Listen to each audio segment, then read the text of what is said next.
So I know we hotly debated it, but we finally agreed that two things. One, our reviews can include non-console things like PC games, or in this case tonight, folks, an Amiga game. And then also, not specifically tied to this review, I don't think, but we are opening the door for applying zero pandas as a score on one of the categories.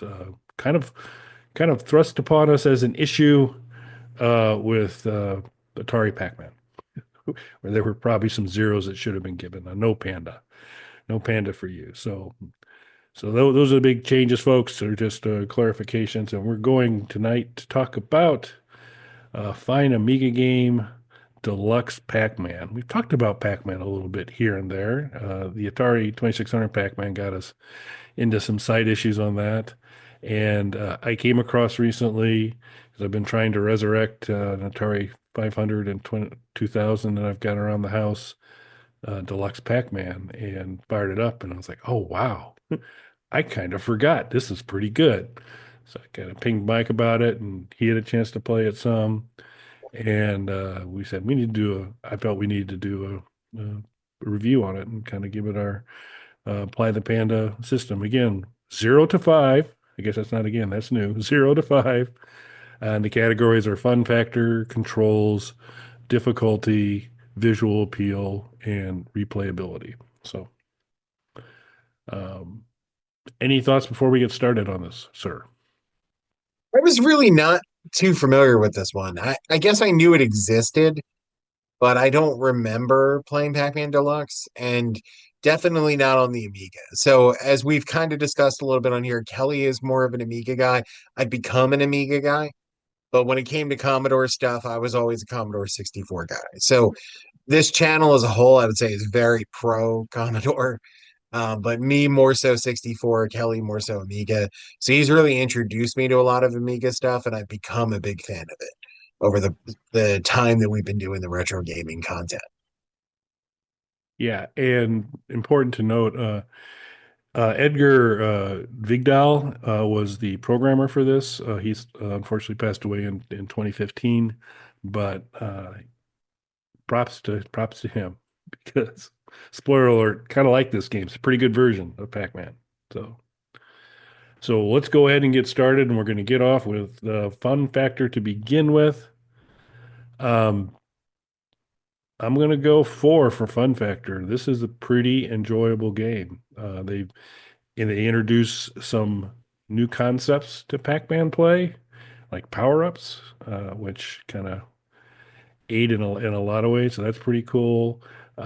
It does, and this is, you wouldn't guess. It's kind of running on less than powerful hardware, but one of the ways they around that was the sprites are pretty big. The playfield's somewhat small when you think about the typical Pac-Man to playfield ratio.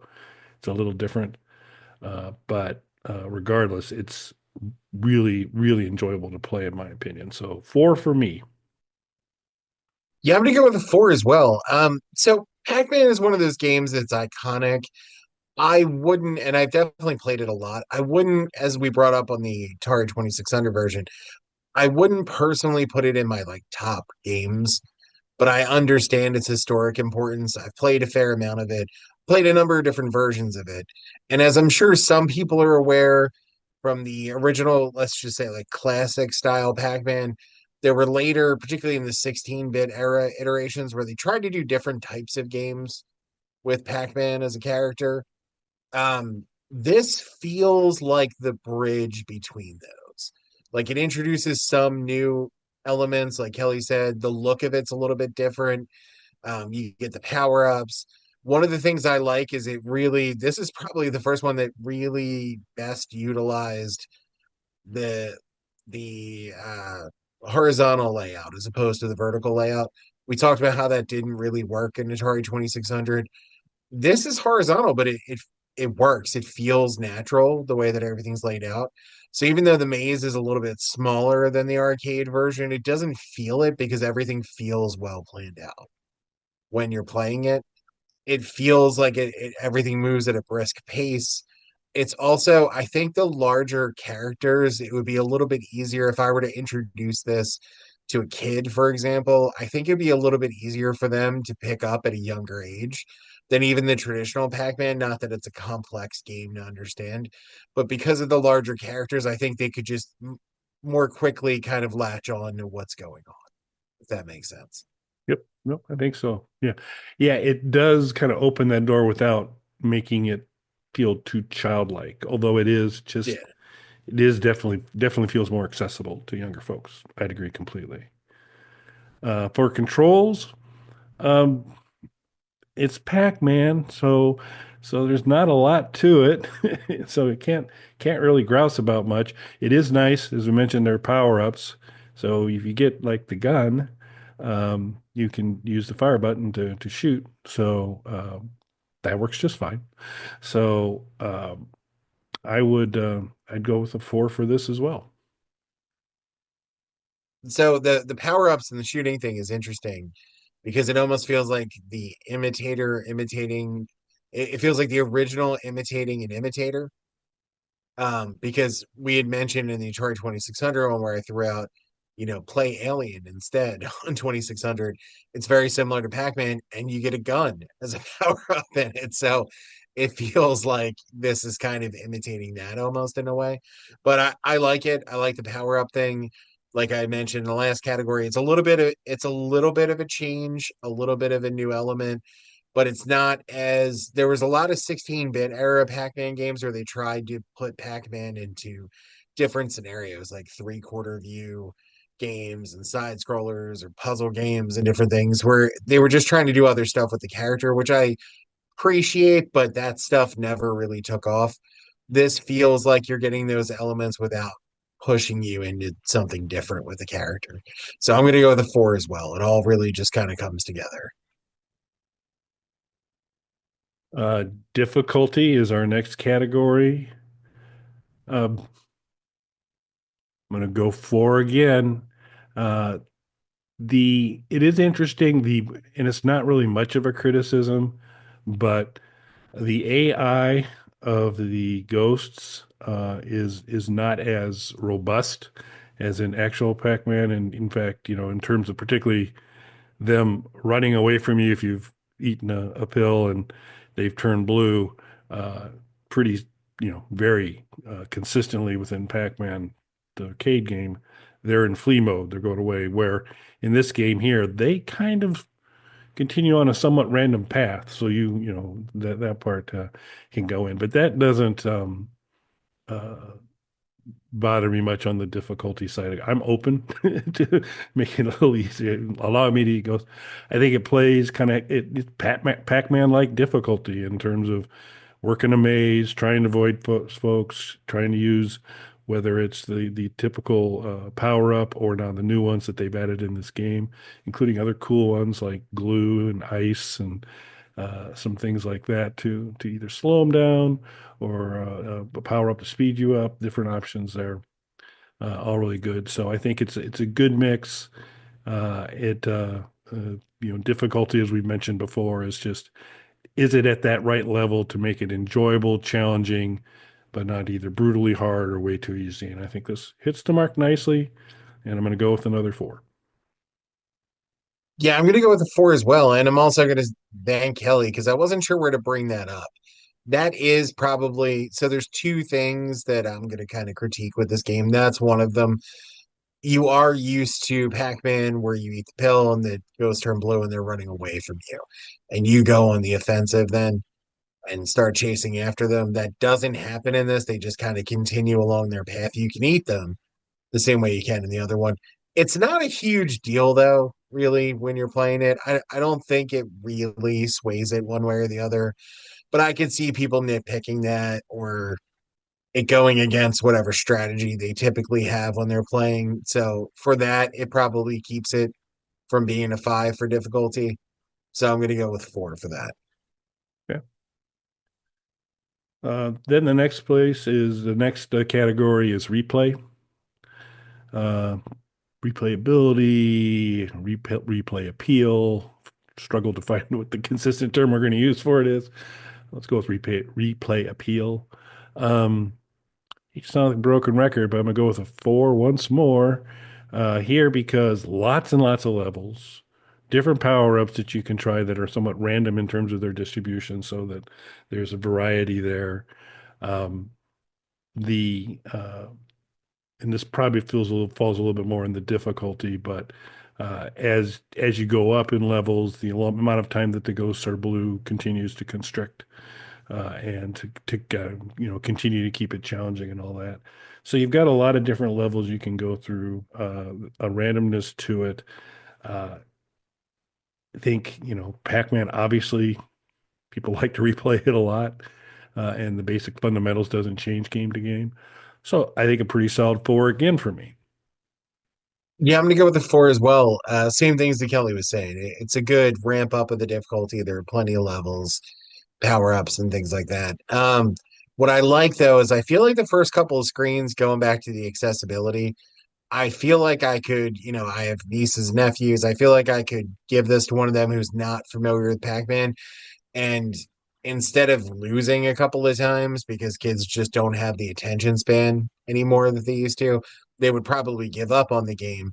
This one, I feel like they'd be able to navigate their way through the first screen or two without any major difficulties, which opens up the door for them to get into the game a little bit easier, I think, if they have that opportunity to at least clear a screen or two before they start losing constantly and get frustrated with the game and give up. So it's definitely a four for me. And the last one is visual appeal. So I'm gonna go five here. One, I'm an Amiga bigot. I've always been a big fan of the Amiga. One of the things it was the multitasking, the music, and the visual stuff that you could do on Amiga that were always kind of some of the hallmarks of why that was a good system. But this just pops when, with given, you know, this era of computer, the color palettes weren't in the millions at this point in time. Uh, the colors are intense. They look really good. I'd argue better than the arcade game in terms of just a pure visual appeal. They're richer and deeper. And so this is a really good looking game, in my opinion. So from a visual appeal, uh, I'm going to go, and we always kind of limit it by platform, but I think this one, regardless of the platform, is a strong visual appeal at any time. So I'm going with the five for visual appeal. Yeah, this was another it's another strong area because like Kelly said, the colors really stand out on this. They look the characters look fuller and a little bit more detailed than you're used to in kind of the more classic Pac-Man look. And I mean that in a good way. I feel like there's a little bit more, again, going to the broader appeal. I think if you've never seen Pac-Man before, this is just visually more appealing to people. So it's probably going to reach some more people. I'm probably going to go a four for this one. This is the only one where we're going to deviate because, with all that positive stuff said, this is where my second complaint comes in. When you clear a screen or when you die, there's a little image that pops up on there. The first one for when you clear a screen it's a face forward Pac-Man with his tongue hanging out of the side of his mouth and beads of sweat coming down his face. It's not a great image to start with. There. It's not particularly well rendered. It's a weird proportion thing going on there. So it's not great. But also the internet's kind of ruined me. And I know what I'm supposed to be looking at, but thanks to the internet, it looks like something else now when I see that image. I won't get into detail and force Kelly to come up with clever edits. Just go play the game. You'll see. And when you die, you get an angel Pac-Man. I'm not as internet ruined on that one, but again, I do feel like it isn't great looking. So those are the only things to keep it from a five for me is those little stills between levels. Yeah, that's fair. The interstitials, if you will, between levels, are markedly unimpressive. I kind of still overwhelmed by the overall gameplay to kind of go, I'm sticking with the five for this. But and totally see what you're saying there. So that means Mike is at 20 and I am at 21.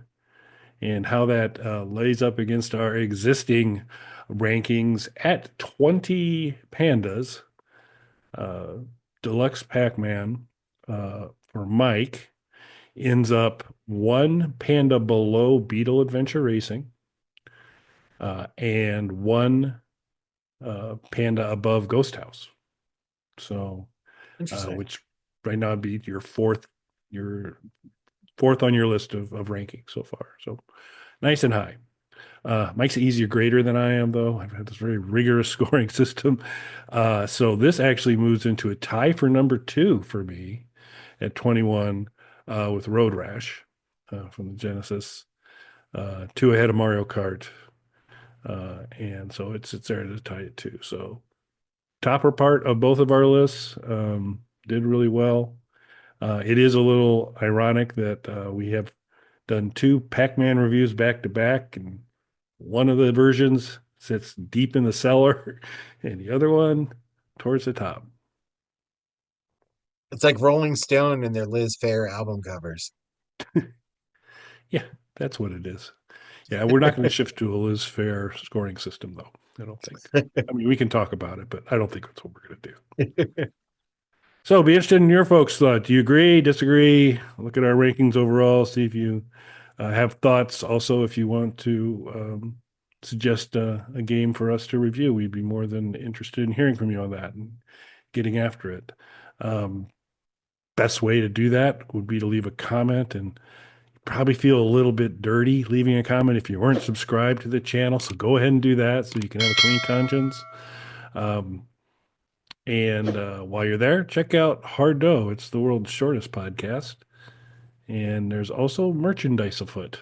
And so there's a link to that in the show notes. You can check it out. You can check out our website, which has some interesting things on it, including a little section called Bog Panda Vision, where various game ROMs that have been uh, either created or commissioned by us are out there, all free. So check those out as well. Anything you'd like to add, sir? No, no, I'm looking forward to doing more reviews because I think right now there's only one game where we really significantly deviated, if I remember correctly, and that's Paperboy. Yep. Yeah.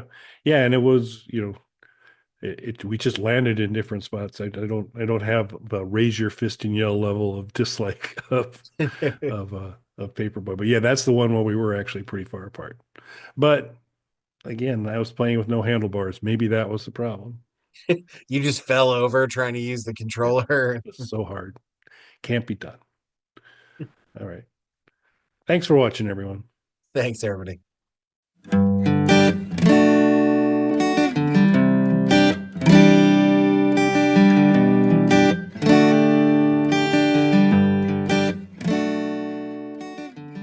Bog Panda.